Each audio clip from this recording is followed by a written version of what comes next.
بسم اللہ الرحمن الرحیم۔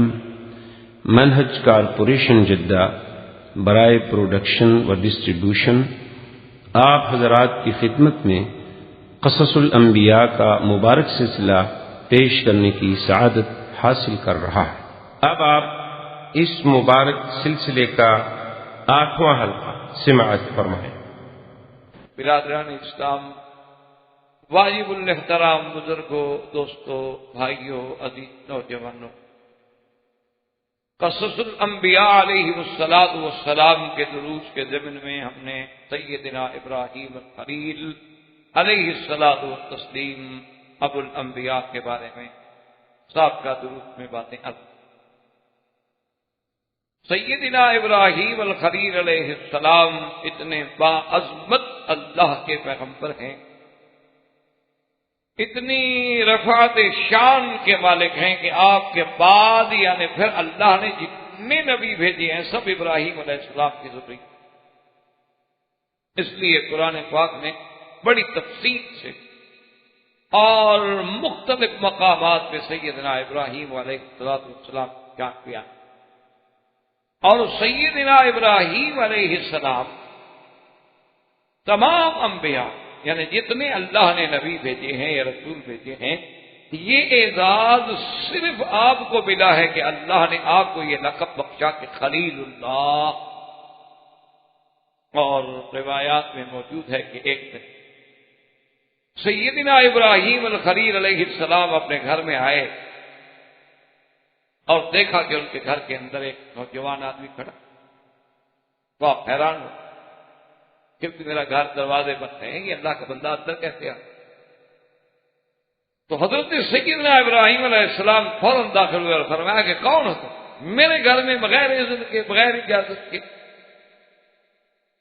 انہوں نے کہا کہ آپ ناراض نہ ہوں، میں ملک الموت اللہ کا فرشتہ۔ فرمایا کیسے آنا ہوا؟ کاش اللہ نے مجھے بھیجا ہے کہ میں آپ کو یہ خوشخبری پہنچاؤں کہ آپ میرے خلیل ہیں، آپ خلیل اللہ ہیں۔ تو سیدنا ابراہیم علیہ السلام نے عرض کیا کہ میرے اللہ نے مجھے یہ مرتبہ اور یہ مقام دیا نہیں۔ دیکھو نا جی، آپ کہتے ہیں فلاں میرا دوست ہے، جس کو اللہ کہے کہ میرا دوست ہے، خلت کوئی یعنی آپ اندازہ کریں کوئی ایسا لفظ نہیں ہے کہ جو ہر کسی کے لیے استعمال ہو جائے۔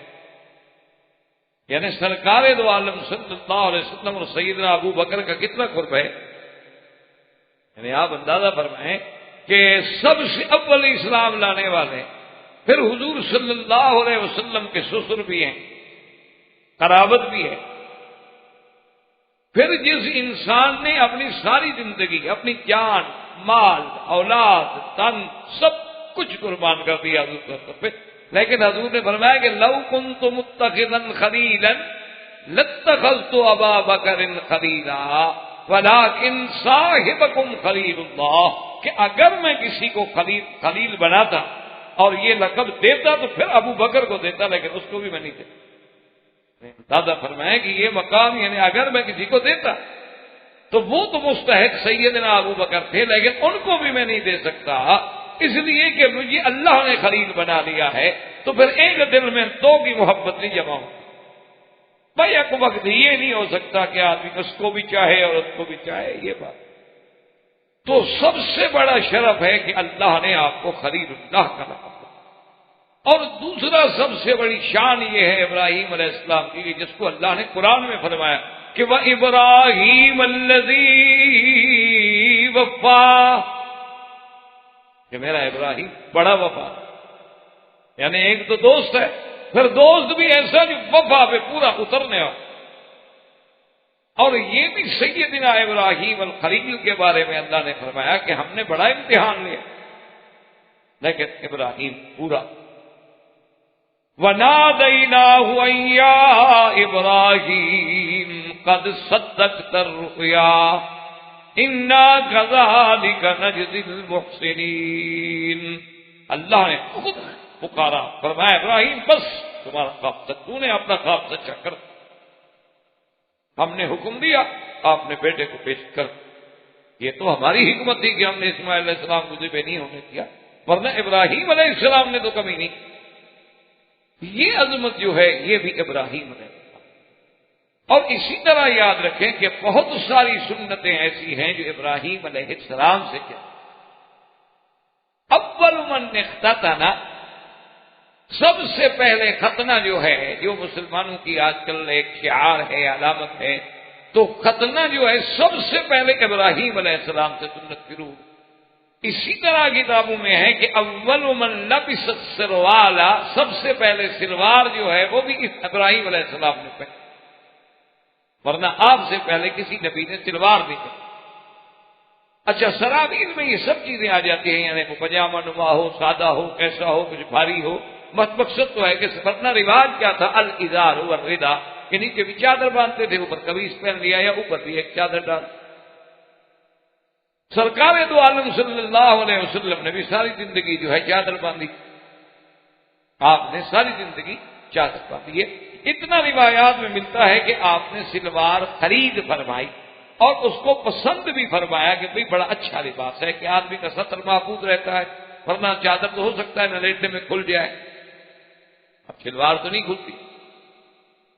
تو یہ سنت جو ہے یہ بھی سیدنا ابراہیم علیہ السلام، اور اسی طرح یہ بھی صحیح روایات میں موجود ہے کہ یہ جو اللہ نے یعنی دین فطرت کی نشانیوں میں یہ احکام رکھے ہیں کہ جن میں یعنی ختنہ ہے، اور اسی طرح اس کے بعد جو ہے ختنے کے بعد یہ ہے کہ استنجا ہے، یعنی غسل بالماء جو ہے پانی کے ساتھ استنجا کرنا جو ہے یہ بھی ابراہیم علیہ السلام سے ابتدا۔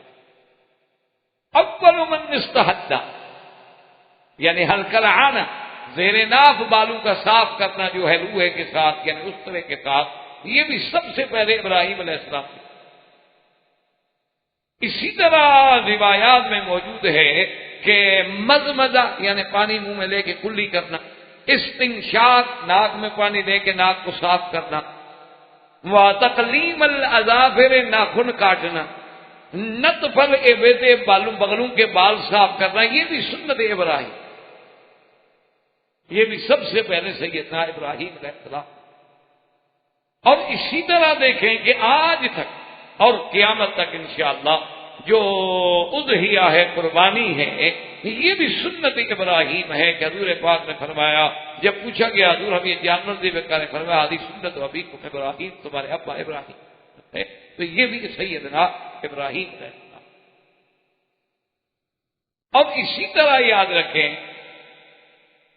کہ اللہ تبارک و تعالی نے ابراہیم علیہ السلام کو ہی یہ عظمت شان عطا فرمائی تھی کہ آپ کو اللہ نے قرآن میں فرمایا کہ ان ابراہیم کان امۃ قانتا للہ حنیفا، میرا ابراہیم تو اکیلا امت ہے، یعنی وہ ایک جماعت، امت بنا ایک جماعت، یعنی ایک امت ایک طرف اور ابراہیم اکیلا ہے۔ اللہ نے قرآن میں بھی یہ اعزاز بخشا، تو یہ بھی سیدنا ابراہیم علیہ السلام کو۔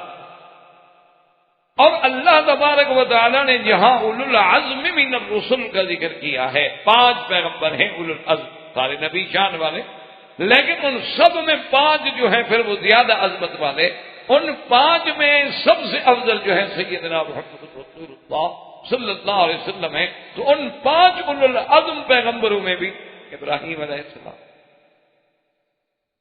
اور اسی طرح یہ بات بھی دیکھ رہے ہیں کہ اللہ تبارک و تعالی نے اپنے کعبے کا معمار جو ہے اور جس کا ذکر قرآن میں ہے وہ بھی صرف ابراہیم ہے، اور کسی کا ذکر اللہ نے قرآن میں نہیں کیا کہ فلاں نبی نے میرا کعبہ بنایا، حالانکہ حضور پاک صلی اللہ علیہ وسلم بھی بنائے کعبہ میں شریک ہوئے ہیں، لیکن ذکر آیا ہے تو ابراہیم و اسماعیل اور کسی پیغمبر پر۔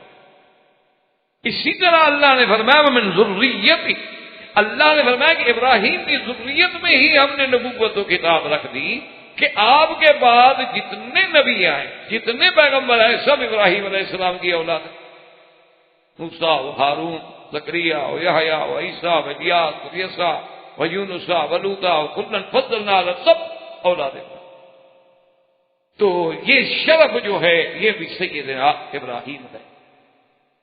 اور اسی طرح حضور صلی اللہ علیہ وسلم نے فرمایا کہ جب قیامت والے دن ساری اللہ کی مخلوق کو اٹھایا جائے گا اور جب ہم اٹھیں گے تو حفاظن غراتن غرلا، یعنی بالکل اسی کیفیت میں ہوں گے جیسے بچہ ماں کے پیٹ سے پیدا ہوتا ہے، نہ کپڑا ہے، نہ پاؤں میں جوتا ہے، نہ سر پہ کوئی چیز ہے.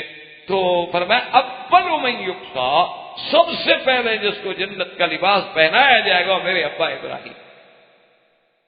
حتیٰ کہ بعد روایات میں یہ بھی آتا ہے کہ صحابہ نے پوچھا کہ حضور آپ سے بھی پہلے؟ اب فرمایا ہاں مجھ سے بھی، کیونکہ اللہ کے راستے میں سب سے پہلے سیدنا ابراہیم علیہ السلام کے کپڑے اتار کے آگ میں ڈالا گیا. تو یہ شرف جو ہے کہ تمام انبیاء سے پہلے جنت کا لباس ملنا، یہ بھی سیدنا ابراہیم علیہ السلام. اور اسی طرح اللہ تبارک و تعالی کسی پیغمبر کا، یعنی آپ سارے نبیوں کی زندگی پہ نظر ڈالیں، ہمارے لیے تو سارے پیغمبر شان والے ہیں، ہمارا سب پہ ایمان ہے، ہم تو سب کو اللہ کا نبی اور اللہ کا رسول مانتے ہیں، عظمت والے، شان والے. اللہ نے ان کو نبوت اور رسالت کے لیے منتخب فرمایا. لیکن یہ ساری باتوں کے باوجود یہ شان صرف اللہ نے ابراہیم علیہ السلام کو دیا ہے کہ جب انہوں نے دعا مانگی نا کہ وَاجْعَلْ لِي لِسَانَ صِدْقٍ فِي الْآخِرِينَ، میرا اللہ میرا ذکر جو ہے وہ آخرین میں ان میں بھی باقی رہے. اللہ نے حکم دیا اپنے نبی پاک کو. صحابہ کہتے ہیں کہ اپنے حضور سے سوال کیا یا رسول اللہ صلی اللہ علیہ وسلم، ہم نے آپ پہ سلام پڑھنا تو سیکھ لیا ہے کہ السلام علیک ایھا النبی ورحمۃ اللہ وبرکاتہ وکیف الصلاۃ علیک یا رسول اللہ، ہم آپ پہ درود کیسے بھیجیں؟ آپ نے فرمایا فقولوا اللہم صل علی محمد وعلى آل محمد كما صليت على إبراهيم وعلى آل إبراهيم إنك حميد مجيد وبارك على محمد وعلى آل محمد كما باركت على إبراهيم وعلى آل إبراهيم إنك حميد مجيد. تو اللہ تبارک و تعالیٰ نے حضور پہ درود بھیجنے کے ضمن میں سیدنا ابراہیم کا ذکر کر کے آپ کا ذکر جو ہے قیامت تک زندہ کر دیا کہ جب تک قیامت تک مسلمان ہوں گے، نمازیں پڑھیں گے تو جہاں حضور کا نام آئے گا وہاں ابراہیم علیہ السلام کا نام دیا. یہ شرف کسی پیغمبر کہ کسی پیغمبر کا نام ہم نماز میں لیں. اور اسی سے آپ اندازہ فرما لیں کہ 1.26 کروڑ تقریباً مسلمان ہیں. چلو ان میں جتنوں کو بھی اللہ نے نماز نصیب کی ہوگی، پھر 5 وقت کی نمازیں ہیں، واجبات ہیں، سنت ہے، وتر ہے، تہجد ہے، اشراق ہے، نوافل ہے، تو ایک دن میں اندازہ کریں کہ کتنے کروڑ صلاۃ و سلام جو ہے میرے آقا پر اور خاص سیدنا ابراہیم پر. تو یہ عظمت شان جو ہے یہ بھی صرف سیدنا ابراہیم ہے. اور اسی طرح یاد رکھیں کہ کسی پیغمبر کے واقعے کو اتنی تفصیل سے بیان نہیں کیا گیا، اور اللہ تبارک و تعالیٰ نے ابراہیم علیہ السلام کا ایک ایک واقعہ، آپ کا مناظرہ، آپ کا قوم سے مقابلہ، آپ کا بتوں کو توڑنا، آپ کا نمرود سے ٹکرانا، آپ کا آگ میں ڈالا جانا، آپ کا آگ سے، یعنی کون سا واقعہ ہے جس کو اللہ نے قرآن میں کھول کے بیان کیا. اور حضور صلی اللہ علیہ وسلم سے جب پوچھا گیا کہ حضور کریم کون ہے، نے فرمایا اگر پوچھتے ہو تو الکریم ابن الکریم ابن الکریم ابن الکریم. وہ صرف کون ہے؟ وہ یوسف ہے کہ یوسف نبی ابن نبی ابن نبی ابن نبی. یوسف جو ہیں وہ بھی نبی ہے، یوسف علیہ السلام بھی نبی. اور اسی طرح دیکھیں کہ یعقوب علیہ السلام ان کے والد جو ہیں وہ بھی نبی، اور یعقوب علیہ السلام کے والد حضرت اسحاق وہ بھی نبی، اور حضرت اسحاق کے ابا ابراہیم الخلیل وہ بھی نبی. یعنی آپ حیران اندازہ کر سکتے ہیں کہ خود نبی، باپ نبی، دادا نبی، پر دادا نبی. اللہ نے گویا نبوت آپ کے گھر میں رکھ. یہ شان جو ہے یہ بھی سیدنا ابراہیم علیہ السلام. اور اسی طرح حضرت ابراہیم علیہ السلام کو اللہ نے صحف بھی عطا فرما، جس کا ذکر قرآن میں صحف ابراہیم و موسیٰ. اور حضور سے پوچھا گیا سرکار دو عالم صلی اللہ علیہ وسلم سے کہ ابراہیم علیہ السلام کے جو صحف ہیں ان میں کیا آپ نے فرمایا ان میں امثال مناجات، ان میں مثالیں تھیں کہ اللہ نے مثالیں دے دے کے سمجھایا، اور اس میں اتنی بلیغ اتنی حکمت پہ مبنی امثلہ کا ذکر ہے کہ اگر آدمی وہ دیکھے تو انسان حیران ہو جاتا ہے کہ ابراہیم علیہ السلام کی اس دور کی نصائح جو ہے وہ آج بھی امت کے لیے ہدایت کا ذریعہ۔ تو یہ شرف جو ہے یہ بھی سیدنا ابراہیم علیہ السلام کو ملا۔ تو آپ نے ملک الموت سے پوچھا کہ اللہ نے جو مجھے خلیل بنایا تو کس میری نیکی کو اللہ نے قبول فرما دیا، کیونکہ یہ کوئی معمولی اعزاز تو نہیں ہوتا۔ تو ملک الموت نے کہا کہ اللہ فرماتے ہیں کہ میرا خلیل دینا تو جانتا ہے لیکن کسی کو لیتا، تو یہ اللہ کو آپ کی صفت اتنی پسند آ گئی، اتنی بھا گئی ہے کہ اللہ نے آپ کو خلیل، جیسے کہ ایک صحیح حدیث میں آتا ہے حضور پاک صلی اللہ علیہ وسلم نے فرمایا، آپ نے فرمایا بلال بھائی تم نے کون سا ایسا عمل کیا کہ میں نے جنت میں جب میں داخل ہوا تو جہاں بھی میں گیا خشخشت کا امامی، تیرے چلنے کی آواز میرے آگے آگے آ رہی، تو میرے آگے چل رہا تھا۔ بھائی اتنے مرتبے پہ تو کیسے پہنچ گیا؟ ویسے حضور کے آگے چلنا جو ہے چونکہ خادم ہے، خادم مخدوم کے آگے چلتے، تو لیکن حضور نے فرمایا کہ تمہیں یہ مرتبہ کیسے مل گیا؟ تو حضرت بلال نے عرض کیا کہ یا رسول اللہ صلی اللہ علیہ وسلم، میں نے اپنے اوپر لازم کیا ہوا ہے کہ جب بھی میں وضو کرتا ہوں تو فوراً 2 رکعت نماز پڑھتا ہوں تحیۃ الوضو، اور اپنے آپ کو وضو کے ساتھ ہے، کبھی بے وضو نہیں۔ اب یہی بات جو تھی وہ اللہ کو پسند آئی۔ اسی طرح یہ بھی شان ہے حضرت سیدنا ابراہیم الخلیل علیہ السلام ہے کہ حضور نے فرمایا کہ میں نے جنت میں دیکھا انی رائے تو کثرت، میں نے ایک کثرت ایک عظیم شان محل دیکھا، من لؤلؤۃ، سارے کا سارا موتیوں سے بنا ہوا، اینٹوں کے بجائے بھی موتی لگے ہوئے، اور موتی بھی ایسا ہے جس میں سوراخ تک بھی نہیں۔ میں نے دیکھا اور میں نے پوچھا کہ یہ عظیم شان قصر کس کا ہے؟ انہوں نے کہا یہ سیدنا ابراہیم خلیل علیہ السلام کے لیے اللہ کا۔ سیدنا ابراہیم خلیل علیہ السلام یعنی خلیل اللہ بھی ہیں، ابو الانبیاء والرسل بھی ہیں، اولو العزم من الرسل بھی ہیں۔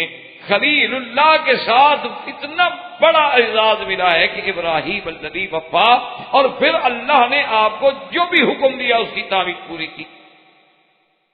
آپ حیران ہوں گے کہ آپ کو ختنے کا حکم کب ملا؟ جب آپ کی عمر 120 سال ہوگی، اتنی بڑی عمر میں حکم ہے، آج کوئی حکم ہے اللہ کے حکم کے بعد پھر پوچھنے کی یا انکار کرنے کی کیا تکلیف یا دیر کرنے کی کیا بات؟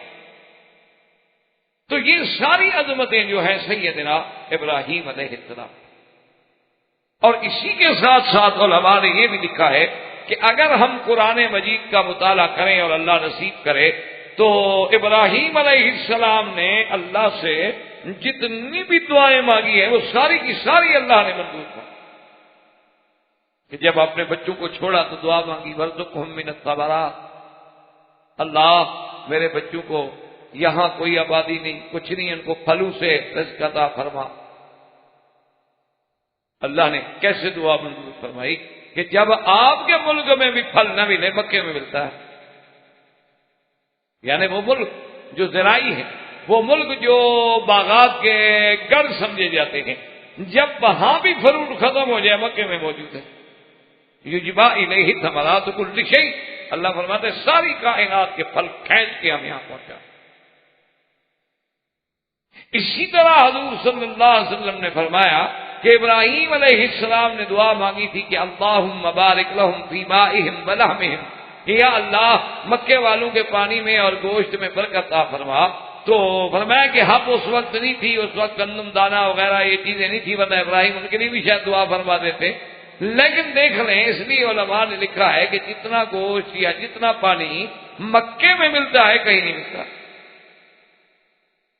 اور یہ بھی علماء نے لکھا ہے کہ آپ دنیا کے کسی ملک میں چلے جائیں، آپ اتنی دیر گوشت نہیں کھا سکتے کہ آپ ایک سال متواتر صبح شام رات دن گوشت کھاتے رہیں اور پھر بھی ٹھیک رہیں۔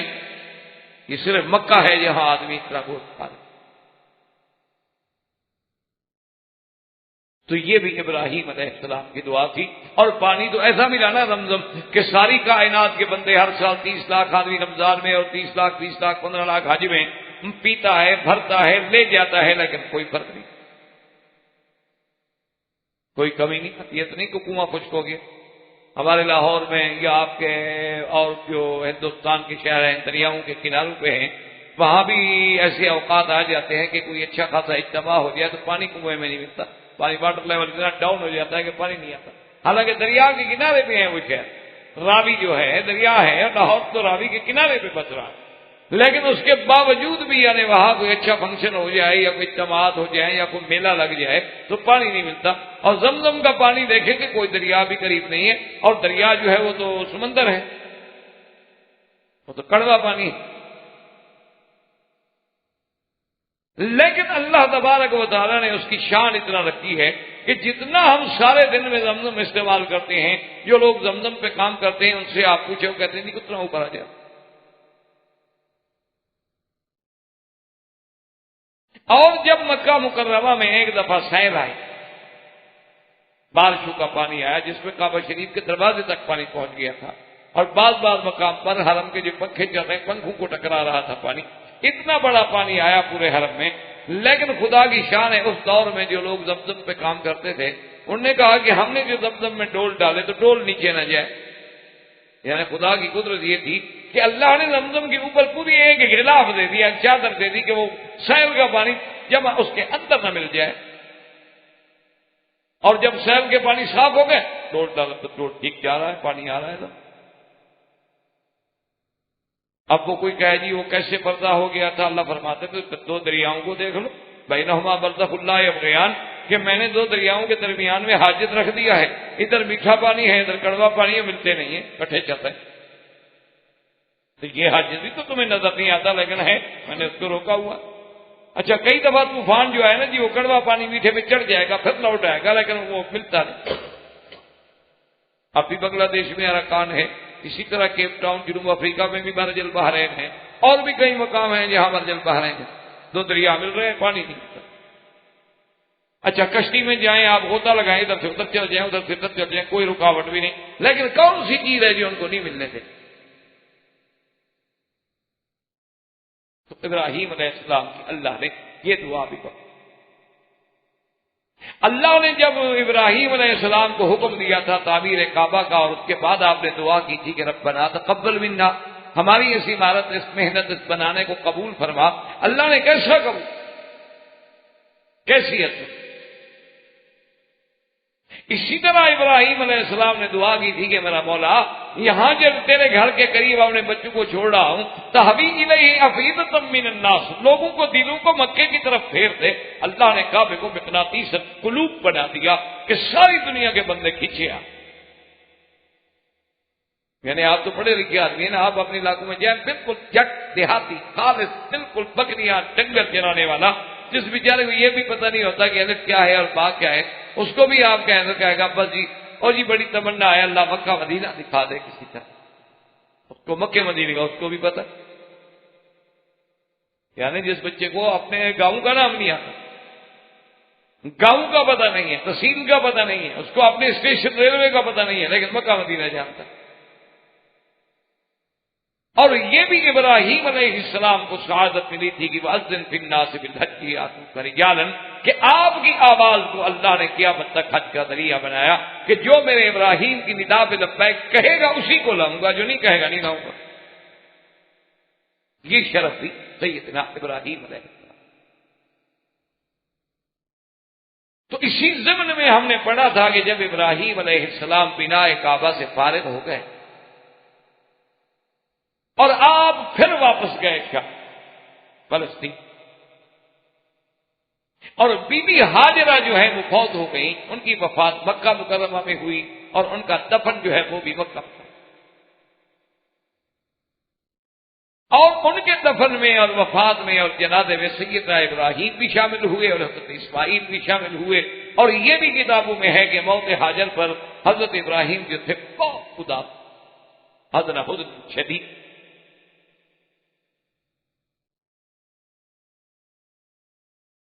سیدنا ابراہیم علیہ السلام جب واپس گئے، بیوی حاجرہ فوت ہو گئے. اب آپ کی بیوی جو تھی بی بی سارہ، اور یاد رکھیں یہ بھی روایات میں اللہ نے فرمایا کہ ابراہیم اس کو سارہ نہ کہا کرو، سارہ یعنی الف الف نہ ہو رہا آپ کے پاس، سین الف سا را الف را، سارہ سارہ نہ سارہ، آگے ہا لگا پک.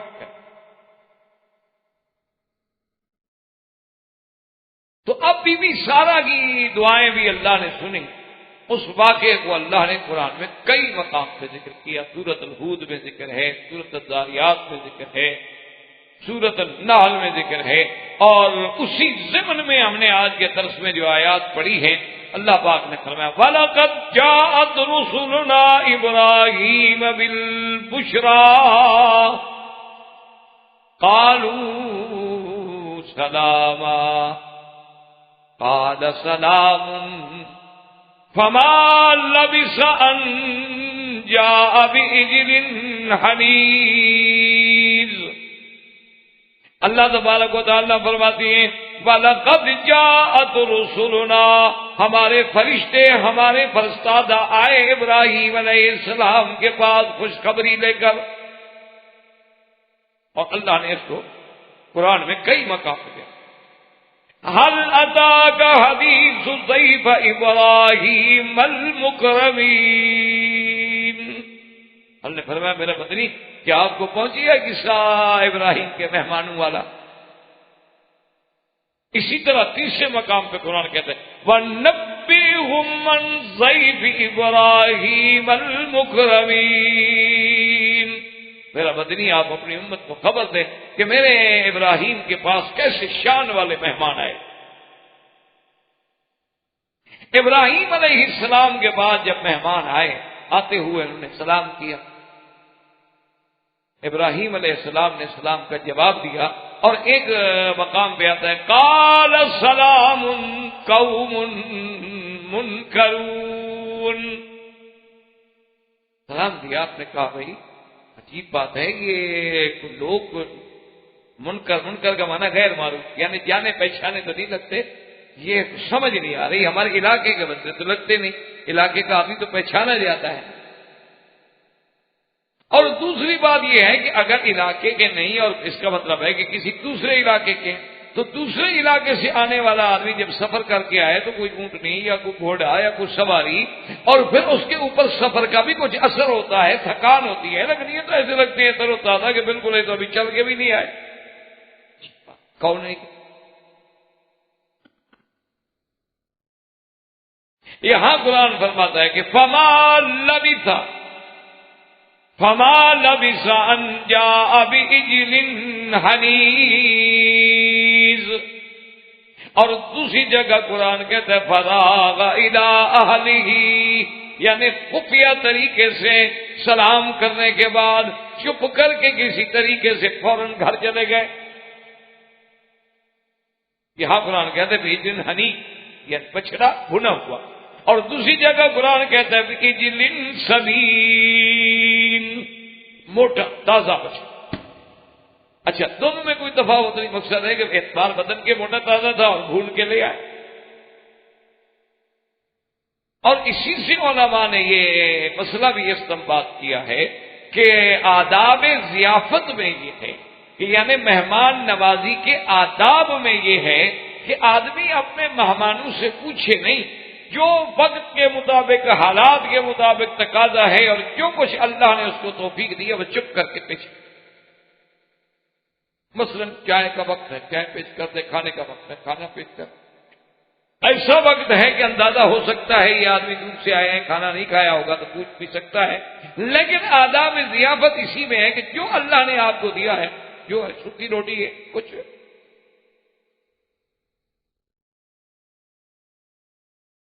یہ ضروری نہیں ہوتا کہ آپ اسراف کریں، تبذیر کریں، اور دکھلاوے کے طور پر اپنے مہمانوں کے لیے جناب آپ خرچ کریں، جو اللہ نے دیا ہے، جو توفیق ہے فرق. کیونکہ بعض اوقات یہ بھی ہوتا ہے کہ مہمان میں بھی ایک حیا ہوتی ہے کہ اس کو ضرورت بھی ہو تو وہ بیچارہ شرم کے بارے نہیں کہتا کہ دیکھو جی اب میں رات کو پہنچا ہوں، شام کا رات کافی بیت گئی ہے، اب میں ان کو کہوں کہ میں نے کھانا نہیں کھایا، لیکن کھانا اس نے نہیں کھایا ہو، لیکن اس کو بھی تو کچھ حیا ہو. اس لیے حکم یہ ہے کہ بھئی جو کچھ اللہ توفیق دے وہ پیش کر. تو حضرت ابراہیم علیہ السلام بھی فوراً. اور اکرام ضیف یہ ہے کہ نبی تو نبی ہوتا ہے نا، لیکن مہمان ہے تو اس کے لیے آدمی کو اس کا اکرام کرنا. جب آ گئے آپ نے کھانا پیش کیا، یہاں قرآن نے نہیں بیان کیا، دوسری جگہ فَقَرَّبَهُ إِلَيْهِمْ، کھانا لائے سامنے رکھا اور وہ بیٹھے نہیں کھا. یہاں قرآن کہتا ہے فَلَمَّا رَأَىٰ أَيْدِيَهُمْ لَا تَصِلُ إِلَيْهِ نَكِرَهُمْ، جب ابراہیم علیہ السلام نے دیکھا کہ وہ ہاتھ بھی نہیں بڑھاتے کھانے کی طرف، یہ کیسے مہمان ہے؟ اور مہمان اگر ہے اور کھانا نہ کھائے تو عرب کے اندر یہ علامت تھی دشمن کہ بھئی اگر گھر میں آدمی آئے اور گھر والے کو چیز پیش کریں اور وہ نہ کھائے تو مقصد ہے یہ علامت تھی کہ ہاں یہ دوست نہیں دشمن.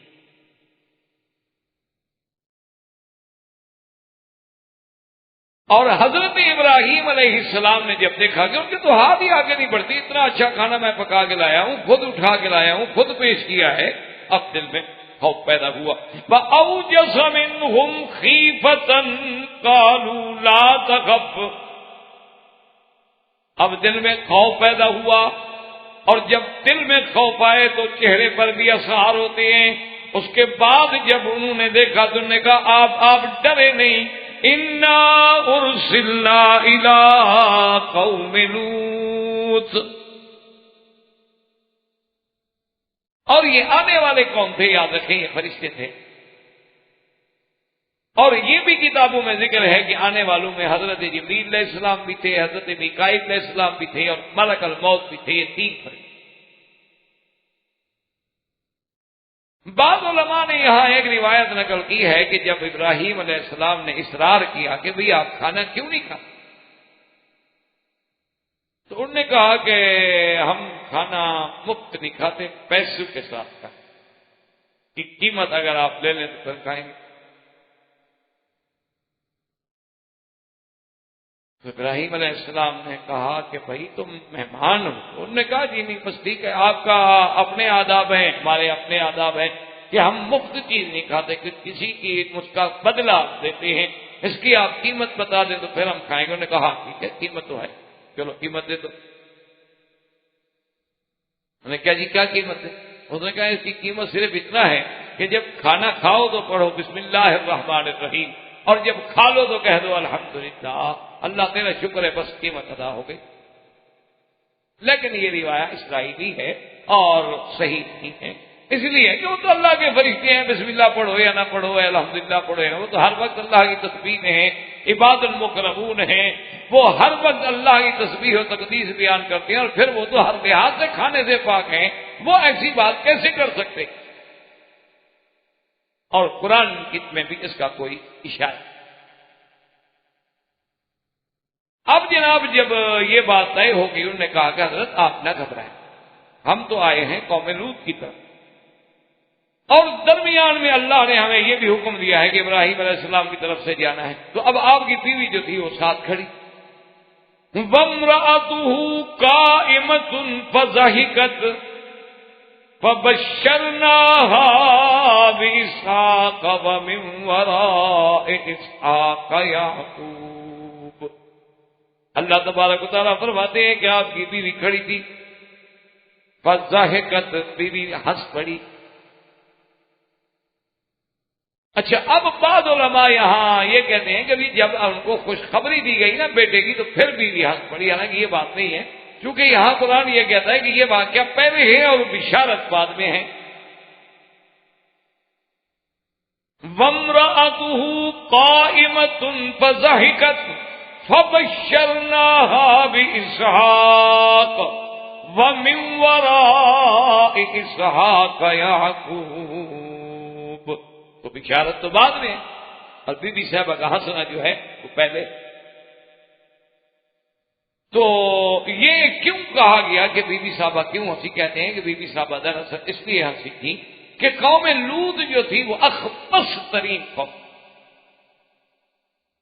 قوم لوط علیہ السلام جو تھی وہ دنیا کے افحش ترین مصیبت میں پڑی ہوئی تھی اور پوری اس علاقے میں فساد پھیلا دیا تھا اور کسی کی عزت محفوظ نہیں تھی. تو جب ان پر عذاب کی بات آئی تو بھی خوش ہو گئی کہ اچھا ہوا الحمدللہ ایسی قوم پر تو قہر آنا. اس لیے بی بی صاحبہ کو اب جب بی بی صاحبہ کو یہ خبر آ گئی تو انہوں نے کہا کہ ہم آپ کو ایک اور خوشخبری بھی دیتے ہیں کہ اللہ تبارک و تعالی جو ہے آپ کو بیٹا عطا فرمائیں گے اور بیٹے کا نام بھی اسحاق ہوگا اور پھر اسحاق کے بعد اس کا بیٹا یعقوب ہو. یعنی خوشخبریوں کی خوشخبریاں کئی خوشخبریاں ہوگی نا. ایک تو آپ کو بیٹا ملے گا، پھر بیٹا بھی نبی ہوگا اسحاق، پھر اسحاق کا بھی بیٹا ہوگا یعقوب اور وہ بھی نبی. جب بی صاحبہ نے سنا قالت یا ویلتا أألد وأنا عجوز وهذا بالي شيخا إن هذا لشيء عجيب. جب سنا تو کہنے لگا عجیب بات، أألد وأنا مجھے بچہ ہوگا میں بڑھیا. روایات میں آتا ہے کہ آپ کی عمر 90 سال تھی اس پر، اور ابراہیم علیہ السلام تو 120 سال سے بھی گزر چکے تھے. تو نے کہا کیا کہنا؟ اور دوسری جگہ قرآن کہتا ہے فَأَقْبَلَتِ امْرَأَتُهُ فِي سَرَّةٍ فَسَكَّتْ وَجْهَهَا. قرآن کہتا ہے کہ آپ کی بیوی جو تھی نا جی فَأَقْبَلَتِ امْرَأَتُهُ فِي سَرَّةٍ. سرہ کہتے ہیں کہ آدمی حیران ہو کے ایسا حیران ہو کے آواز نکال، اس کو عربی میں کہتے ہیں سرہ، کہ بالکل بے تحاشا. فَسَكَّتْ وَجْهَهَا، اور اپنے چہرے پہ ایسے ہاتھ مارا جیسے عورتوں میں رواج ہوتا ہے. اب بھی کوئی بات ہو کہتے ہیں عجیب بات ہے، یہ کوئی ہو سکتا ہے یہ کوئی کرنے والی بات ہے. اب بھی عورتوں میں یہ بات موجود ہے. یہاں ہے کہ آلد وانا عجوز، اور دوسری جگہ قرآن کہتا ہے کہ آپ نے فرمایا اور تہجد سے کہا کہ عجوز عقیم، کہ میں بوڑھی بھی ہوں اور میں تو وہ عورت ہوں جس سے کبھی اولاد نہیں ہوئی، میں تو عقیم بھی ہوں. عقیم کہتے ہیں بانج، یعنی وہ عورتیں جس میں اولاد کے انجاب کی خصوصیت ہی نہیں. اب وہ جناب بی بی صاحبہ نے کہا جی کی بات ہے کہ یہ ہمیں بشارت دے رہے ہیں بیٹے کی، مجھے بیٹا ہوگا. اچھا چلو میں بھی بڑھیا، پھر میرا شوہر بھی دیکھو آدھا بالی شیخن، یہ مجھ سے بھی بوڑھا، کیونکہ جو شیخوخہ میں پہنچ چکے ہیں. پہلے جو ہے نا آدمی جنین ہوتا ہے، پھر صبی ہوتا ہے، پھر ولد ہوتا ہے، پھر مراہق ہوتا ہے، پھر غلام ہوتا ہے، پھر شاب ہوتا ہے، اس کے بعد شیخ ہوتا ہے. جب سن شیخوخہ میں پہنچ گیا تو بوڑھے آدمی سے کیا اولاد ہوگی بھائی. اور اس کے بعد بھی کہا ان ھذا لشیء عجیب، عجیب بات ہے. بہرحال آپ کہہ رہے ہیں قالوا اتعجبین من امر اللہ رحمت اللہ وبرکاتہ علیکم اہل البیت انہ حمید مجید. اللہ کے فرشتوں نے کہا کہ کس بات پہ تعجب کر رہے؟ اللہ کے حکم سے.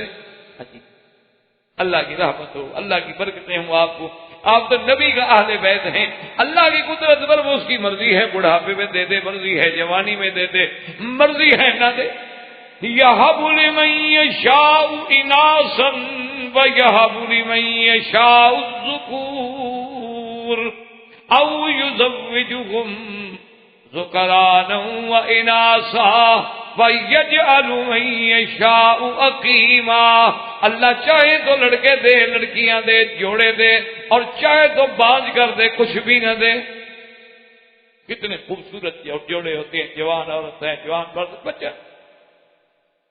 اچھا کتنے آدمی دیکھو کہ بوڑھے ہیں اور اولاد ہے، کتنے آدمی ہیں بیمار ہیں، بعض مزمن امراض کے مریض ہیں لیکن اولاد ہے۔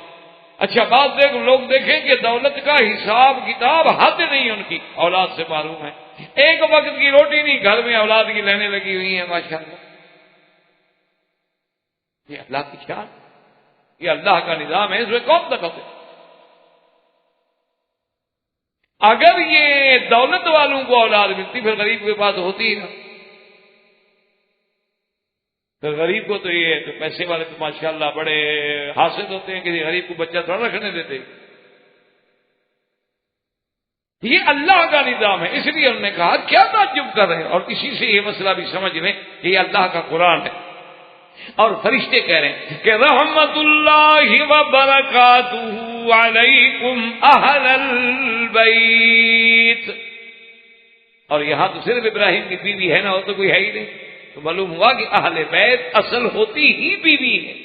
اسی لیے قرآن میں جہاں اہل بیت کا ذکر ہے اس سے مراد بھی ازواج نبی ہیں، نہ جیسے کہ شیعہ کہتے ہیں کہ بس اہل بیت پنجتن پاک ہے باقی کوئی اہل بیت نہیں۔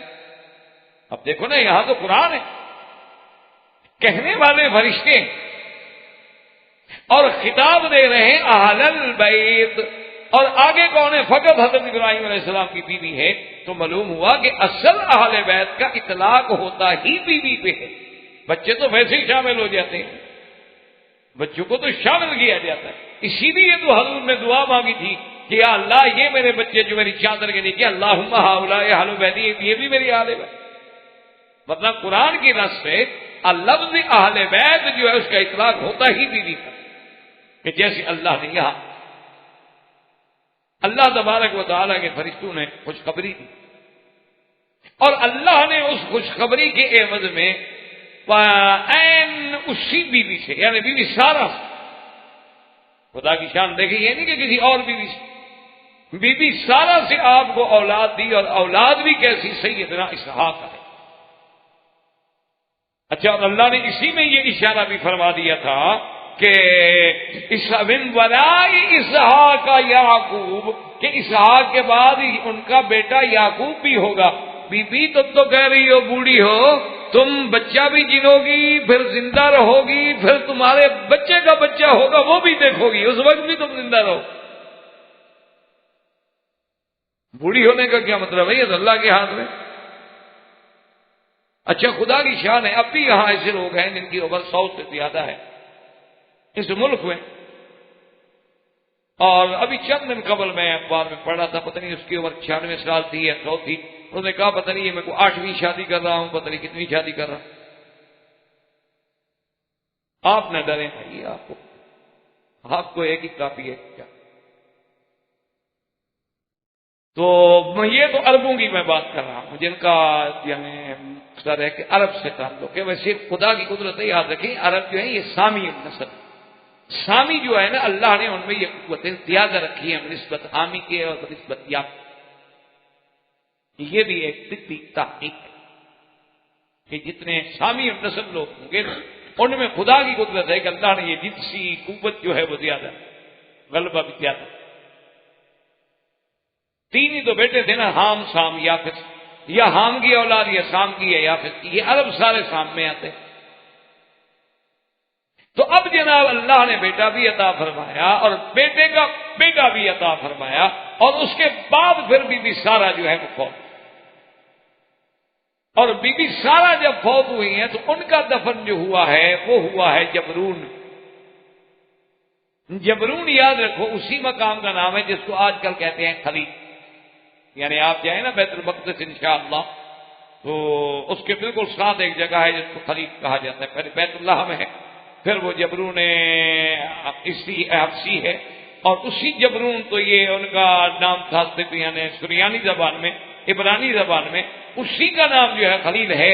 تو اچھا ان کے جنازے میں بھی سیدنا اسماعیل مکے سے پہنچے اور اسحاق علیہ السلام تو پہلے وہاں موجود تھے، تو سیدنا ابراہیم علیہ السلام نے اور اسحاق و اسماعیل علیہ السلام نے جنازہ پڑھا اور ان کو وہی دفن فرمایا، اور ان کی قبر مبارک جو ہے وہ بھی اسی جبرون میں یعنی خلیل میں ہے۔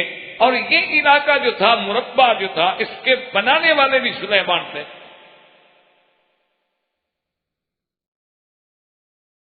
اس لیے علماء نے لکھا کہ یہ تعین تو نہیں کی جا سکتی کہ یہ جگہ ہے، یعنی وہ ایک علاقہ وہی ہے، جیسے ایک مسجد کا قطعہ ہے، یعنی جگہ تو یہی ہے، لیکن اس میں کون سی قبر ہے بی بی کی یہ تعین،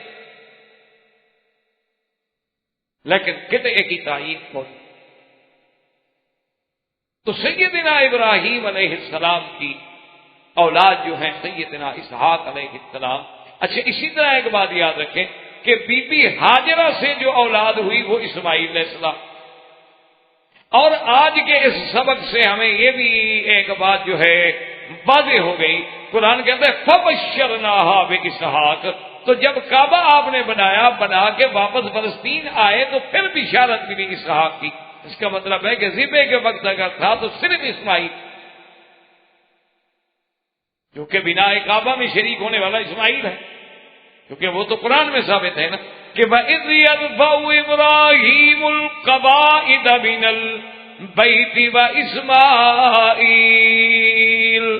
وہ تو قرآن میں موجود ہے کہ بناء کعبہ کے وقت ابراہیم علیہ السلام کے ساتھ کون ہے؟ اسماعیل۔ اچھا، اسی طرح آج تک بھی حتیم کو کہا جاتا ہے ہجر اسماعیل، کیونکہ میزاب رحمت کے این نیچے بیٹھ کے حضرت اسماعیل علیہ السلام جو تھے وہ عبادت کرتے تھے، نماز پڑھتے تھے، دعائیں مانگتے تھے، تو اس جگہ کو کہا گیا ہجر اسماعیل۔ اور اب اللہ فرماتے ہیں فَبَشَّرْنَاهَا، یعنی اس واقعے کے بعد ہم نے اسحاق کی بشارت دی، تو یہ بات واضح ہو گئی کہ ذبیح جو ہے وہ اسماعیل علیہ السلام ہیں، نہ کہ اسحاق ہیں، جیسے کہ اسرائیلیوں نے بعض روایات میں یہ سازش کی ہے کہ ہم یہ ثابت کریں کہ ذبیح جو ہے وہ اسماعیل علیہ السلام نہیں ہے، تو یہ بات جو تھی یہ بھی بات۔ اور اسی کے ساتھ یہ بات بھی یاد رکھے کہ ابراہیم علیہ السلام جو تھے، آپ نے بی بی ہاجرہ سے شادی ہوئی، اس سے حضرت اسماعیل، بی بی سارہ سے اللہ نے حضرت اسحاق۔ اچھا، بی بی سارہ جو ہے یہ حضرت ابراہیم کے خاندان، بی بی ہاجرہ جو ہے وہ اس بادشاہ نے دی تھی ہدیہ۔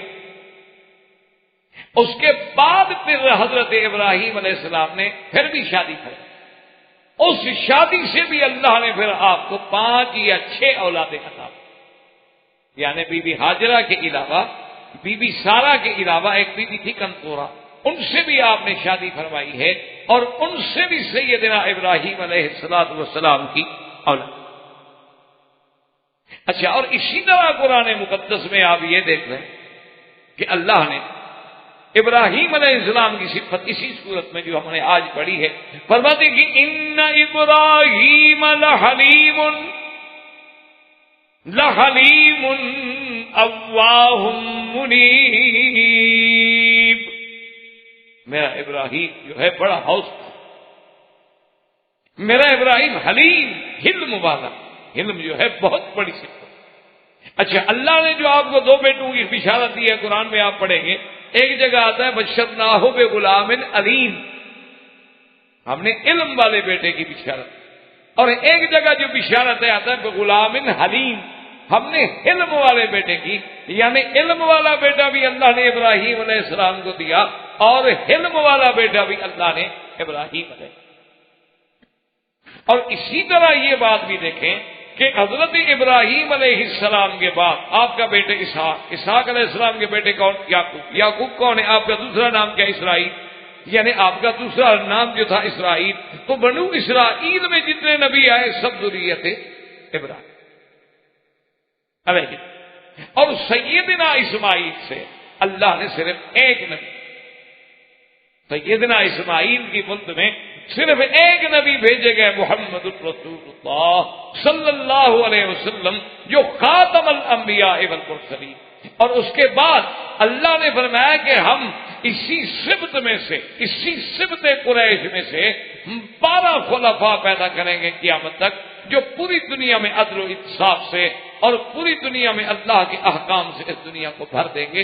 یعنی وہ شروع تو ہوں گے حضور کے خلاف خلفاء سے، اور قیامت تک آتے رہیں گے، کبھی کوئی 100 سال بعد آیا، کوئی 200 سال بعد آیا، کوئی 300 سال بعد آیا، کوئی ابھی بعد میں آئے گا جیسے مہدی آئیں گے، اسی طرح پھر بعد میں آخر میں حضرت عیسیٰ ابن مریم علیہ السلام اتریں گے۔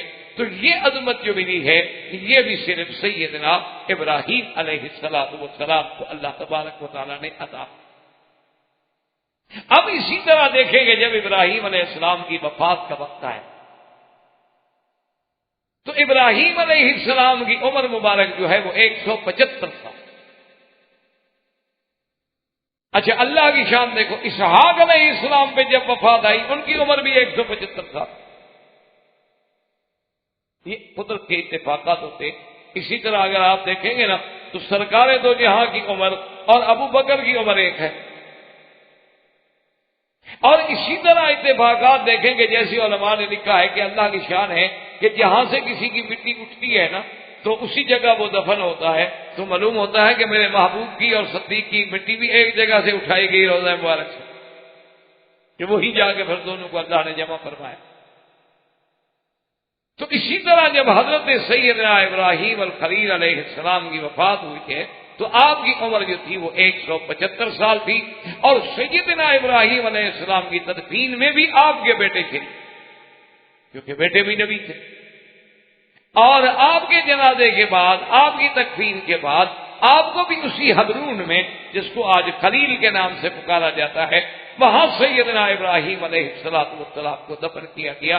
اللہ تبارک و تعالیٰ نے یہ مقام بھی کہ آپ بھی نبی تھے اور آپ پر جنازہ پڑھنے والے بھی اور پڑھانے والے بھی اللہ کے نبی اور بیٹے بھی، تو سیدنا ابراہیم علیہ السلام کی وفات جو ہے وہ بھی وہی حبرون میں ہوئی، اور آپ کا دفن جو ہے وہ بھی حبرون میں ہوا، اور اس کے بعد جو ہے جو آج کے درس میں ہم نے قرآن کی آیات کی تلاوت کی ہے، اس کے بعد اللہ تبارک و تعالیٰ کے پیغمبروں نے جب ابراہیم علیہ السلام سے ساری تفصیل ہو گئی، بات ہو گئی، فلما ذهب عن ابراہیم الرؤ وجاءته البشرى یجادلنا فی قوم لوط، انہوں نے کہا کہ جی ہم لوط علیہ السلام کے پاس جا رہے ہیں اور قوم لوط کے لیے جو اللہ کا فیصلہ ہے اس کو پورا کرنا ہے۔ تو اب انشاءاللہ اگر اللہ نے زندہ رکھا تو آئندہ درس میں ہم سیدنا لوط علیہ السلام کا قصہ جو ہے وہ پڑھیں گے، اور سیدنا ابراہیم علیہ السلام کا قصہ جو اللہ نے ہمیں توفیق دی اپنے کم علمی کے باعث، اور جتنی اللہ کو منظور تھا اتنا ہم بیان کر سکے۔ وآخر دعوانا الحمدللہ رب العالمین۔ برادران اسلام، واجب الاحترام بزرگوں، دوستوں، بھائیوں، عزیز نوجوان،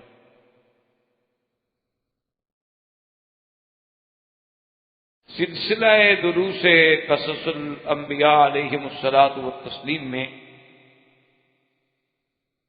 ہم نے سیدنا ابراہیم الخلیل علیہ الصلاۃ والتسلیم کے بارے میں پڑھا، اور اسی سیدنا ابراہیم علیہ السلام کے واقعات کے ضمن میں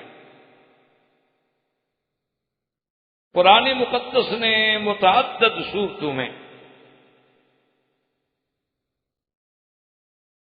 اس قصے کو بھی تقریباً ملا کے ذکر کیا۔ اس کی وجہ یہ ہے، علماء نے لکھا ہے کہ لوط علیہ السلام جو ہیں دراصل یہ ابراہیم علیہ السلام کے بھائی کے بیٹے، یعنی ابراہیم علیہ السلام جو ہیں ان کے بھائی تھے ہاران، تو ہاران کے بیٹے جو ہیں وہ لوط ہیں، تو پھر لوط ابن طارق ہیں، یعنی جیسے ابراہیم علیہ السلام کے باپ کا نام طارق تھا اور لقب آذر تھا، تو یہ لوط جو ہیں وہ ان کے بھائی کے بیٹے ہیں، تو اس لیے ایک بڑا قریبی تعلق۔ اور اسی طرح ہمیں یہ بھی روایات کتب سابقہ سے یہ بات ملتی ہے کہ لوط علیہ السلام جو ہیں وہ بھی دراصل یعنی طارق کے گھر میں، آذر کے گھر میں ہی پرورش پائی، اور ابراہیم علیہ السلام اور وہ اکٹھے رہے۔ ایک تو بھائی کے بیٹے ہیں اور پھر زیادہ قرب بھی ہے کہ ایک گھر میں پرورش ہو۔ اور ابراہیم علیہ السلام پر جب آزمائشوں کے پہاڑ ٹوٹے، جب سیدنا ابراہیم الخلیل علیہ السلام پر دور ابتلا آیا، اور آپ کو اس وقت کی مقتدر قوتوں نے آگ میں ڈالا، تو حضرت لوط علیہ السلام کے سامنے یہ سارا واقعہ گزرا۔ دراصل یہ قصے جو ہیں قرآن پاک میں، یہ مقام ہیں مواعظ کے، عبر کے، کہ انسان ان کو پڑھ کے عبرت حاصل۔ یہ دیکھیں کہ وقت کی ہمیشہ سرمایہ دار قوتیں جو ہیں یا مقتدرہ قوتیں جو ہیں وہ ہمیشہ اہل حق کے خلاف ہیں۔ حضرت نوح علیہ السلام کے زمانے سے لے کر سرکار دو عالم صلی اللہ علیہ وسلم کے زمانے تک ہم اگر نظر دوڑائیں تو ہر دور میں اہل حق کی مخالفت کرنے والے کون لوگ تھے؟ بڑے لوگ تھے، سرمایہ دار تھے، جاگیردار تھے، یا وقت کے حاکم تھے۔ اسی لیے نوح علیہ السلام تو سب سے پہلے رسول اور نبی ہے نا، جب آپ نے قوم کو دعوت دی تو سب سے پہلے اللہ کا قرآن کہتا ہے کہ قال الملأ من قومه انا لنراك في ضلال مبين۔ آپ کی قوم کے جو بڑے بڑے سردار تھے، ملا کہتے ہیں یعنی جن کی وجہ سے آنکھیں بھر جائیں ڈر سے، دلوں میں روب پڑ جائے، وہ ہوتے ہیں ملا، یمتنعون القلوب من ہیبتہم، کہ لوگوں کے دل دیکھ کے ڈر جاتے ہیں، لگے بڑا آدمی کون آ رہا ہے۔ قال الملأ من قومه، سب سے پہلے ان کے سرداروں نے کہا کہ جی معلوم ہوتا ہے نعوذ باللہ آپ تو گمراہ ہیں، تو مخالفت انہوں نے۔ اسی طرح موسیٰ علیہ السلام کا دیکھیں، مخالفت کرنے والا کون ہے؟ فرعون۔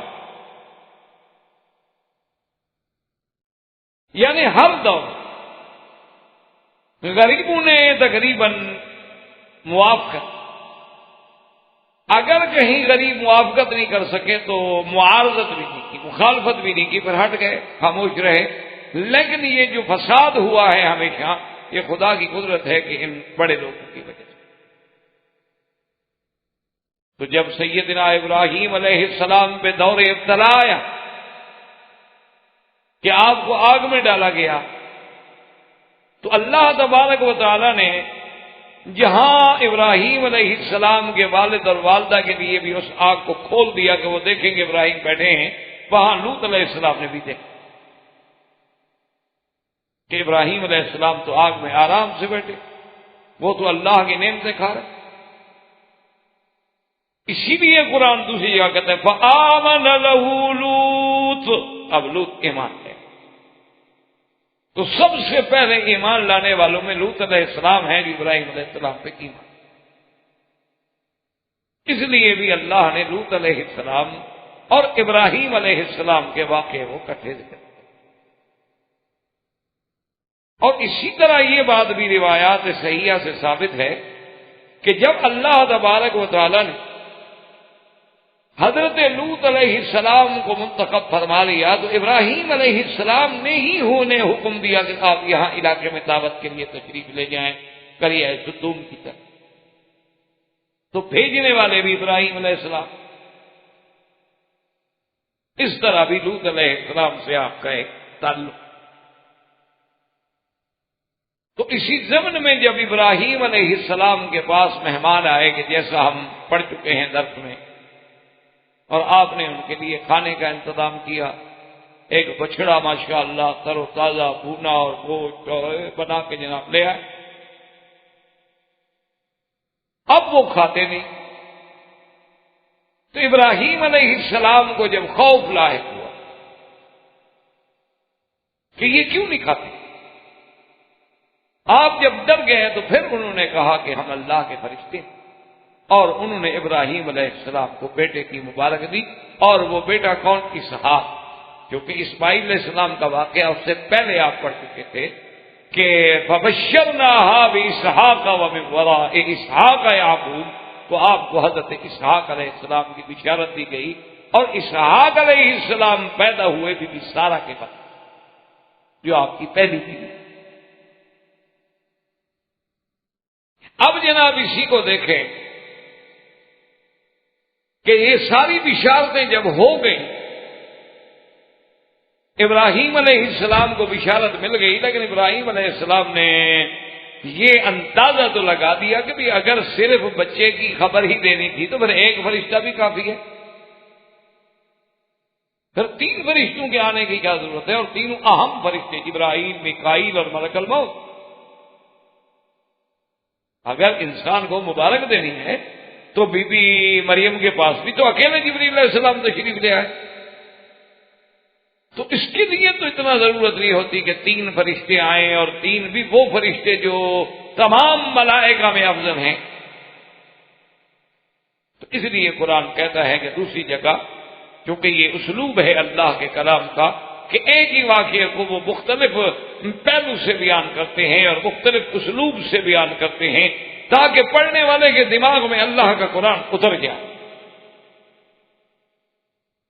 اور دوسری وجہ اس کی یہ ہوتی ہے کہ قرآن اکٹھا تو نازل ہوا نہیں کہ چلو ایک صورت میں بیان کر دیا جاتا، قرآن تو اترا ہے صورت آیت آیت، کبھی مکے میں، کبھی مدینے میں، کبھی خیبر میں، کبھی بدر میں، کبھی عرفات میں، کبھی مینا میں، کبھی حدیبیہ میں۔ تو جیسے جیسے حالات ہوتے تھے اسی کے مطابق قرآن نازل ہوتا۔ اس لیے بھی اللہ تبارک و تعالیٰ نے ایک ہی واقعے کو متعدد صورتوں میں نازل فرمایا کہ جہاں جس حصے کی ضرورت آئی وہاں وہی آیات نازل۔ تو اللہ باغ نے دوسرے مقام پر قال ما خطبكم ايها المرسلون،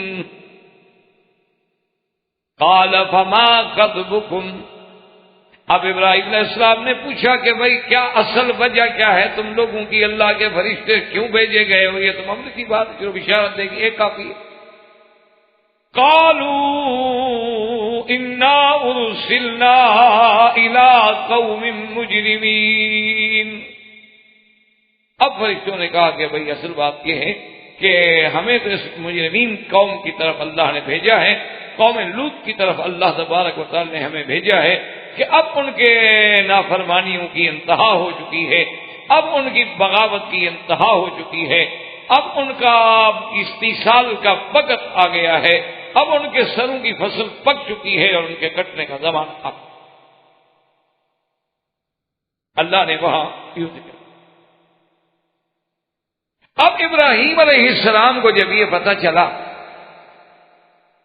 تو یہاں قرآن پاک نے ایک سورت ہود میں ایک دوسرے اسلوب سے بیان کیا کہ فلما ذهب عن ابراہیم الروع وجاءته البشرى يجادلنا في قوم لوط۔ اللہ فرماتی ہے کہ جب ابراہیم علیہ السلام کا خوف ختم ہو گیا، پتہ لگ گیا فرشتے ایسے نہیں کھا رہے اور ڈر ختم، وجاءته البشرى، اور بیٹے کی خوشی اور مبارک بھی مل گئی کہ اللہ آپ کو بچہ دیں گے اسحاق، اس کے بعد یعقوب، اور اسحاق بھی نبی اور یعقوب بھی نبی، اولاد ہو اور پھر اولاد بھی صالح ہو۔ اللہ فرماتے ہیں کہ دیکھو اب ابراہیم قوم لوط کی وجہ سے جھگڑنے لگ گئے فرشتوں کے ساتھ، اب ذرا اطمینان ہو گیا نا، ڈر نکل گیا، تو اب ابراہیم علیہ السلام نے جھگڑنا شروع کیا۔ تو یاد رکھیں کہ وہ جھگڑنا کیا تھا، وہ اصل میں روایات میں یہ آتا ہے کہ ابراہیم علیہ السلام نے فرشتوں سے پوچھا کہ بھائی ایک بات تو بتاؤ، ٹھیک ہے تم جا رہے ہو قوم لوط کو ہلاک کر رہے، لیکن اگر کسی بستی میں کسی علاقے میں 400 مسلمان رہتا ہو تو وہاں بھی تم عذاب نازل کرو گے؟ کہا کہ نہیں، اگر وہاں 400 مسلمان ہو تو پھر تو ہم عذاب نہیں نازل کریں۔ انہوں نے کہا اچھا چلو ایسا کر، اچھا ایک بات اور بتا دو، چلو 400 نہ ہو 200 ہو۔ انہوں نے کہا 200 ہو تو پھر بھی عذاب نہیں نازل کریں۔ انہوں نے کہا اچھا چلو 200 نہ ہو 100 ہو۔ انہوں نے کہا پھر بھی عذاب نہیں آئے گا۔ انہوں نے کہا اچھا 100 نہ ہو تو اگر وہاں 40 ہوں۔ اب حضرت ابراہیم کیوں جھگڑ رہے؟ مقصد یہ ہے کہ آخر اللہ کے نبی ہیں، اب جب دیکھا کہ قوم پہ عذاب آ گیا ہے تو اب کوشش کی کہ کسی طرح ٹل جائے، کیونکہ ہم پیغمبر یہ تو نہیں چاہتے کہ قوموں کا استیصال ہو جائے۔ انہوں نے کہا 40 ہو تو پھر بھی عذاب نہیں کریں۔ انہوں نے کہا اچھا 40 نہ ہوں چلو 10 ہو۔ انہوں نے کہا پھر بھی نہیں کریں۔ انہوں نے کہا 1 ہو۔ ابراہیم صاحب کو تو پتا تھا کہ وہاں تو مسلمان آئے نہیں، واضح لوط علیہ السلام، کیونکہ خدا کی شان ہی ہے کہ یعنی پوری قوم لوط میں کوئی بندہ اسلام نہیں لے آیا لوط علیہ السلام پہ، ماں سوا دو لڑکیوں کے، اپنی بیوی بھی مسلمان نہیں ہوئی۔ اسی لیے میرے آقا نے حدیث مبارک میں آتا ہے صلی اللہ علیہ وسلم نے، سرکار دو جہاں نے فرمایا کہ قیامت والے دن بعض نبی ایسے بھی ہوں گے جن کے ساتھ کوئی یعنی ایک بندہ بھی نہیں، بعض نبی ایسے بھی ہوں گے جن کے ساتھ 2 اور 4 آدمی ہوں۔ تو اس لیے ہمیشہ یاد رکھا کریں، اسی لیے علماء حق نے قرآن و سنت کی روشنی میں فرمایا ہے کہ مجمع زیادہ ہونا، بھیڑ زیادہ ہونا، عدد زیادہ ہونا کو حقانیت کی دلیل نہیں ہوتی، یہ کوئی دلیل نہیں۔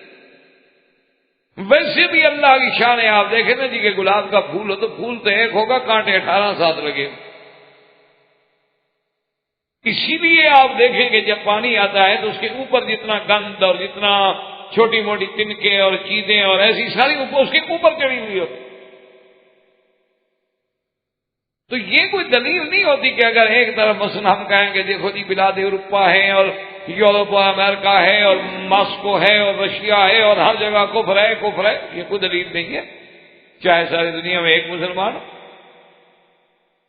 یہ تو کوئی ضروری نہیں ہے کہ اگر ہم زیادہ، ہاں یہ ایک الگ بات ہوتی ہے کہ اب ہم مسلمان ہیں الحمدللہ، پھر کسی مسئلے پر جمہور ایک طرف ہے تو ان کا وزن ہوتا ہے، لیکن جہاں کفر اور اسلام کی بات ہے کہنا مسلمان، اللہ کے نبی کے ذمہ دعوت ہے، اگر کوئی مسلمان ہو گیا الحمدللہ، نہیں ہوا تو نبی کا تو اس میں کوئی ذمہ نہیں، ان علیک الا البلاغ، آپ کی ذمہ داری ہے کہ حق پہنچا دو۔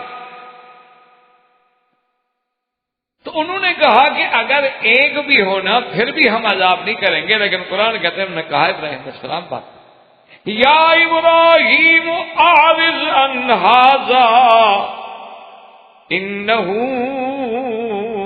قد جاء امر ربک وانہم آتیہم عذاب غیر مردود۔ انہوں نے کہا ابراہیم اب جانے دیں، آپ چھوڑیں اس بحث کو، ان کا وقت آ چکا ہے، اللہ کے عذاب کا فیصلہ ہو گیا، اب اللہ کے عذاب کو کوئی ٹال نہیں سکتا، اب بحث کا کیا ہے۔ باقی دوسری جگہ قرآن پھر بیان کرتا ہے کہ باقی تمہیں خوف ہے کہ وہاں حضرت لوط علیہ السلام ہے، جیسے قرآن کہتا ہے کہ حضرت ابراہیم نے پھر کہا ان فیہا لوطا، کہ خدا کے بندے وہاں لوط ہے تو عذاب کیسے کرو، قالوا نحن اعلم بمن فیہا، فرشتوں نے کہا ہمیں پتہ ہے کہ اس بستی میں کون کون مسلمان ہیں، ہم اللہ کے حکم سے پہلے ان کو نکالیں گے پھر عذاب ہوگا۔ اس لیے ہمیشہ یاد رکھیں کہ یہ اللہ تبارک و تعالیٰ کی حکمت تھی، اللہ کی رحمت تھی کہ اگر کسی بستی میں ایمان والے ہوں تو کبھی ان کی وجہ سے بھی عذاب چل جائے۔ اسی کے ضمن میں حدیث مبارک میں موجود ہے کہ اللہ تبارک و تعالیٰ کے نبی کے صحابہ کبھی کبھی حیران ہوتے کہ ہم پر اتنے ظلم و ستم کے پہاڑ ٹوٹ رہے ہیں لیکن مکے والوں پہ کوئی عذاب نہیں نازل ہوتا۔ اللہ نے فرمایا وما کان اللہ لیعذبہم وانت فیہم، محمد مدنی صلی اللہ علیہ وسلم ہم ان پہ کیسے عذاب اتاریں، آپ جو ان کے اندر بیٹھے ہوئے آپ جائیں پھر دیکھیں کیسے ہم ان کو ٹھیک کرتے، آپ ہیں تو پھر ہم عذاب نہیں کرتے۔ اسی طرح قرآن کہتا ہے کہ ہم وہاں بھی عذاب نہیں کرتے جب ہم سے کوئی بخشش مانگنے والے ہوں، اور اسی طرح قرآن کا یہ فیصلہ ہے، اللہ کا فیصلہ ہے، فرمایا وما كنا معذبین حتی نبعث رسولا، ہم کسی بستی کو برباد نہیں کرتے، ہلاک نہیں کرتے جب تک اپنا پیغمبر نہ بھیجیں، جب تک نبی نہ بھیجیں یا نبی کا خلیفہ یا عالم نہ بھیجیں، ان کو حق بات پہنچا نہ دی جائے، ان کو اتمام حجت نہ کر دیا جائے، ایسے نہیں اللہ کسی کو پکڑ دیتے۔ اسی لیے میرے آقا سرکار دو عالم سیدنا محمد رسول اللہ صلی اللہ علیہ وسلم اپنے صحابہ کو وصیت فرماتے تھے کہ جب تم جنگ کے لیے جا رہے ہو تو خیال رکھنا لا تغیروا، ایسے نہیں جا کے شب خون مار دو کسی بستی پر، بلکہ انتظار کرنا، فاذا سمعتم النداء، اگر تمہیں اذان کی آواز آ جائے فلا تغیروها، حملہ نہ کرنا، جو اس کا مطلب ہے اندر مسلمان ہے، اذان جو دے رہے اور اگر آزان کی آواز نہ آئے تو پھر سمجھ لو کہ اس بستی میں کوئی مسلمان نہیں. یہ نہیں ہو سکتا کہ مسلمان ہو اور اذان نہ کہے اور نماز نہ پڑھے. تو حضور صلی اللہ علیہ وسلم سے منع. لیکن ایک بات ایک حدیث مبارک میں یہ آیا ہے کہ ایک دفعہ ایک بی بی صاحبہ نے حضور صلی اللہ علیہ وسلم سے سرکار دو عالم سے ایک سوال کیا. آپ بتا رہے تھے نا کہ ایسے امتوں پہ عذاب آئیں گے, ایسے عذاب آئیں گے, ایسے عذاب آئیں گے. تو اس بی بی نے پوچھا کہ یا رسول اللہ صلی اللہ علیہ وسلم انہلک وفینا الصالح, کہ کیا ہم اس وقت بھی ہلاک ہو جائیں گے, ہم اچھے لوگ ہوں گے, چلو ہم برے ہیں لیکن اچھے بھی ہیں. حضور نے فرمایا کہ ہاں اذا کثر فیکم الخبث, کہ جب بے حیائی بڑھ جائے گی, جب برائی بڑھ جائے گی تو پھر اللہ کے عذاب آ جاتے ہیں, پھر اللہ پاک عذاب کر دیتے ہیں. اس میں اچھے بھی رگڑے جاتے ہیں اور برے بھی رگڑے جاتے ہیں. پھر قیامت والے دن ہر کوئی اپنے عمل پہ اٹھے گا, اچھا ہے تو اس کو جزا اچھی مل جائے گی, برا ہے تو سزا مل جائے گی, لیکن پھر اللہ عذاب کو نہیں کرے. اسی طرح ایک روایت میں موجود ہے کہ اللہ نے حکم دیا ایک بستی پر عذاب, کہ فلاں بستی پہ عذاب نہ. تو فرشتوں نے عرض کیا کہ یا اللہ, اس بستی میں تو ایک ایسا تیرا بندہ رہتا ہے کہ جس کی کوئی نماز قضا نہیں ہوئی, جس کا رات دن تیرے ذکر میں ہے, تیری یاد میں ہے, تیرے فکر میں ہے, ہر وقت زبان پہ تیرا نام ہے, اس کے بارے میں کیا حکم ہے؟ نے فرمایا اس پر بھی کر. آپ ملائکہ نے کہا اللہ کی مرضی ہے. انہوں نے کہا مولا آپ کا حکم ہے, انکار نہیں ہو سکتا. اب اللہ نے فرمایا ملائکہ تم نہیں جانتے, ٹھیک ہے وہ عابد تھا, زاہد تھا, وہ ذاکر تھا, لیکن اس نے میں برائی پر کسی دوسرے کو روکنے کی کوشش نہیں کی. تو صرف ہمارا نیک ہونا کافی نہیں ہوتا. جیسے آج کل ایک محاورہ ہے نا کہ بھئی تو اپنی نبیڑ, تجھے غیر سے کیا. یہ غلط. ہر آدمی کا ایک فلسفہ بن گیا ہے کہ بھئی چھوڑو, ہم کسی دوسرے کے معاملے میں کیسے دخل. لیکن جی آزادی ہے اور ہر آدمی کو حق ہے, اور ٹھیک ہے وہ جانے ان کا کام جانے. یہ بات اللہ کے رسول اور اسلام کے فلسفے کے خلاف. ایک آدمی آگ میں جل رہا ہے, آپ اس کو بچانے کی کوشش بھی نہ کریں, آزادی ہے جانے دو. ایک آدمی آپ کے سامنے اگر آگ میں جا رہا ہے, آپ کا فرض ہے کہ پکڑیں آپ اس کو. ایک آدمی آپ کے سامنے مکان سے کھڑے ہو کے چھلانگ لگانا چاہتا ہے, خودکشی کرنا چاہتا ہے, آپ کہتے ہیں کہ آزادی ہے, کیوں ہم دخل دیں, جانے دو. یہ کون سی آزادی ہے؟ تو جو لوگ اللہ اور اللہ کے رسول سے جنگ کر رہے ہیں, اللہ کے رسول کی مخالفت کر رہے ہیں, وہ جہنم کی آگ میں اپنے آپ کو ڈال رہے ہیں, ان کو آپ جہنم سے بچانے کی کوشش کیوں نہیں کرتے؟ یہ کیا بات ہے؟ اسی لیے اسلام کا یہ فلسفہ ہے کہ ہمارا ہر بندہ جو ہے کنتم خیر امۃ اخرجت للناس تأمرون بالمعروف وتنہون عن المنکر, کہ ہمارا ہر بندہ بھلائی کا حکم کرے اور برائی سے روکے. اور جب تک یہ فضا نہ بنے اس وقت تک کام بھی نہیں ہو. یہ قاعدہ. تو اس لیے ہمیشہ یاد رکھیں کہ جتنے بھی اللہ تبارک و تعالیٰ کے احکام آئے, اور تو اس کے لیے یہ ضروری ہے, لازمی ہے کہ آپ جتنا مرضی آئے کر لیں, لیکن شرط یہ ہے کہ احکام پہ چلنا ہوگا, ورنہ اللہ کا عذاب آئے تو سب کو اپنی لپیٹ میں لے.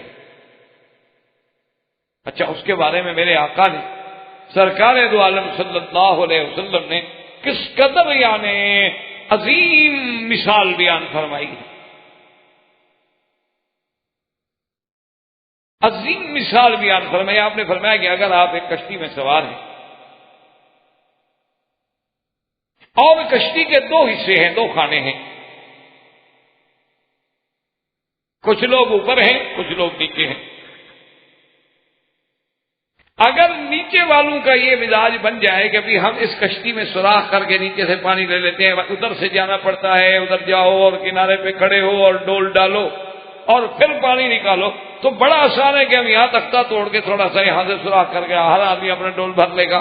اگر اللہ کے نبی نے فرمایا کہ تم ان کا ہاتھ نہ پکڑو اور وہ سوراخ کرنے اور پانی اندر بھر جائے جو تم اوپر رہ رہے ہو تو تمہارا کیا حال ہوگا؟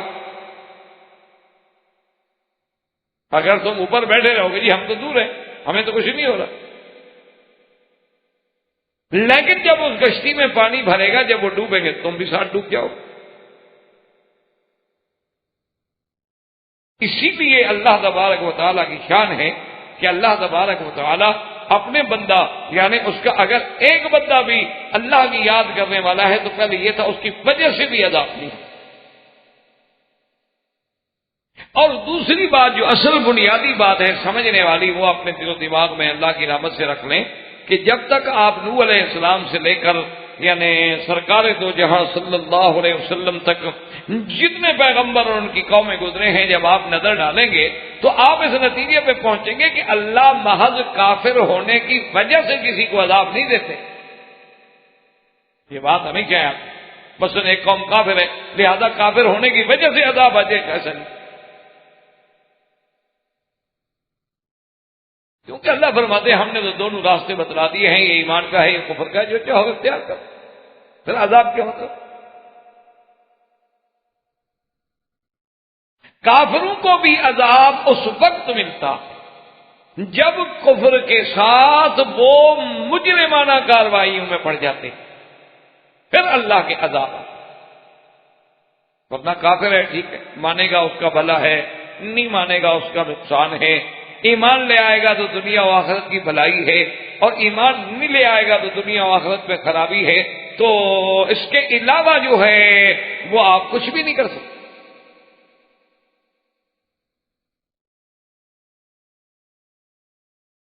تو یہ ہمیشہ ہے. اب دیکھیں نا کہ نوح علیہ السلام کی قوم ہے نہیں عذاب آیا، لیکن جب قوم نے نوح علیہ السلام کو مارنا شروع کر دیا، مار مار کے بے ہوش کر دیتے، نوح علیہ السلام کو مجنون کہتے، دیوانہ کہتے، استہزاء کرتے، جب وہ جرائم میں بڑھتے گئے اور ان پہ اب تبلیغ نے اثر بھی چھوڑ دیا کہ نوح علیہ السلام کو کہنے پڑا کہ یا اللہ میں نے ان کو ہر حال میں دعوت دی ہے ان کو کوئی اثر نہیں، حتیٰ کہ اگر آپ ان کو چھوڑ دیں تو میں ان کی نسلوں کو بھی آزما چکا ہوں، آئندہ بھی جو نسل پیدا ہوگی وہ بھی کم لن یلدوا الا فاجرا کفارا. اسی طرح پہ آپ دیکھیں نظر ڈالیں کہ موسیٰ علیہ السلام کے مقابلے پہ فرعون تھے تو بنو اسرائیل کے مقابلے پر قبط تھا، فرعون تھا، لیکن اتنی مدت طویلہ تک عذاب نہیں آیا فرعون یا فرعون کی قوم پہ. لیکن جب وہ حد سے بڑھ گئے کہ لوگوں کے بچوں کو قتل کر دو، بچیوں کو غلام بنا دو، ان کو جناب اپنے مشقتوں کے کاموں میں عذابوں میں ڈال دو، سارے مصائب کا ان کو شکار کر دو، تو پھر اللہ تبارک و تعالیٰ کا جلال جو ہے وہ جوش میں آتا ہے. ورنہ کافر کو بطور کافر ہونے کی سزا نہیں ملتی، کیوں؟ وہ تو اللہ پاک نے ہر بندے کو پیدا کرنے کے بعد اس کے سامنے راستہ کھلا رکھ دیا. تو اس لیے قرآن مجید یہ کہتا ہے کہ فرشتوں نے ابراہیم علیہ السلام سے کہا کہ حضرت اب بات کہنے کا کوئی فائدہ نہیں، اللہ کے فیصلے جو ہیں وہ کبھی بدلا نہیں، لا مبدل لکلمات، اللہ کا جو حکم ہو جائے تو ہو جاتا ہے. انہم آتیہم عذاب غیر مؤجل. اب اللہ کے فرشتے وہاں سے چلے اور حضرت لوط علیہ السلام جو تھے یہ رہتے تھے قریہ سدوم میں. قریہ سدوم جو ہے آج کل اس کو کہتے ہیں بحر میت. یہ اگر آپ اردن جائیں جارڈن جائیں اس کے قریب وہ جگہ ہے تو اس کو کہتے ہیں بحر میت، یعنی وہ ابھی بھی وہ سمندر کا وہ علاقہ ہے کہ وہاں اب بھی پانی میں کوئی چیز زندہ نہیں رہتی، حالانکہ پانی موجود ہے لیکن کوئی چیز جاندار نہیں بچتی. احباب کرام، اس کے بعد اب آپ اس مبارک سلسلے کی CD نمبر 9 سماعت فرمائیں.